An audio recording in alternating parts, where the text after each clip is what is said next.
purchasing real estate, there's actually a difference between buying a single family and a condo. You're going to learn that right now. We're joined by Boston Power player and frequent contributor to the show, Yitz Magence. And Yitz, you're a real estate attorney, do a lot of business in and outside the city. What should people be looking for when buying a condo versus a single family?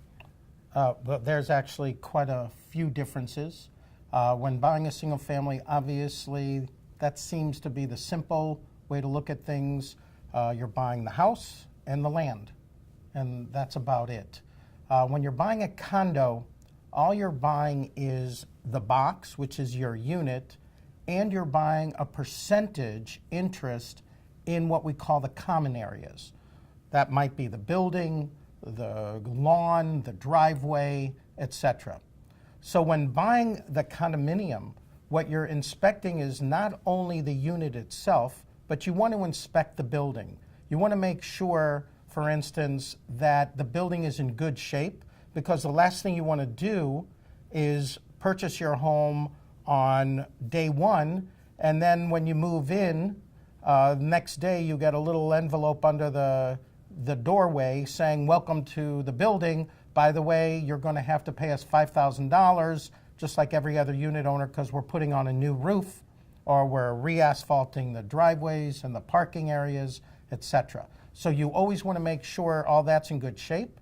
And you also want to make sure to talk to the management company or the trustees of the condominium to make sure that you're not going to be surprised. And before you purchase, you want to make sure that there are no plans for any assessments or future raises in the condominium fee. So for the buyer that's coming out into the market right now, what they want to make sure is that they're connecting with their real estate agent to ask the right questions and ask for some of these docs. You might want to ask for condo docs up front. Absolutely. Budget, right? See if there's any assessments, like you said.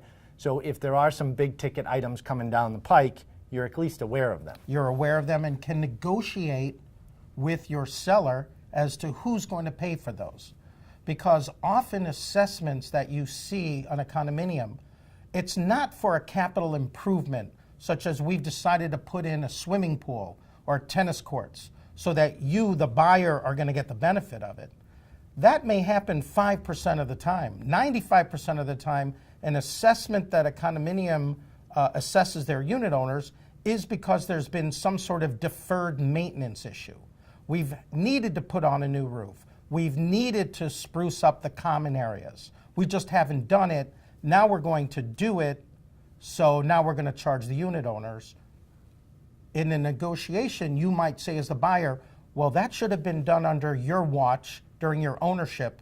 I want you to pay that assessment. And then the negotiation process begins, just like it did when you decided on the purchase price. And what the buyer has to think about, too, as well, is there's an HOA fee attached to buying a condo, right? Correct. And what's interesting, in the city of Boston, you could have a 3-family conversion or a 6-story building, both priced at, let's say, $750,000, right? Yes. But one might have a condo fee of $150,000, the other might have one of $1,500. It really depends on what goes into the building. You have to think about that when you're going through the buying process and what your monthly living cost is going to actually be. Absolutely, because that monthly condominium fee is really just a function, as I mentioned earlier, you're buying the unit, the box, plus a percentage interest in the common areas. That percentage interest determines, and the budget, there's an annual budget of the condominium. It's going to cost us $12,000 to run this condominium. There's 12 units, so each unit has to pay $1,000. And that's how they come up with the condominium fee. And so you want to make sure also that there's no talk about raises in that condominium fee. Now the budget, as you mentioned under your example, $150 condo fee versus, I don't remember the number, $1,000 condo fee.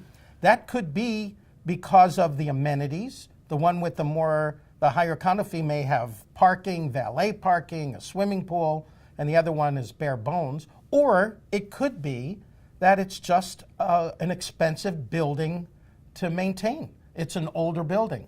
The heating system requires more money, the roof, etc.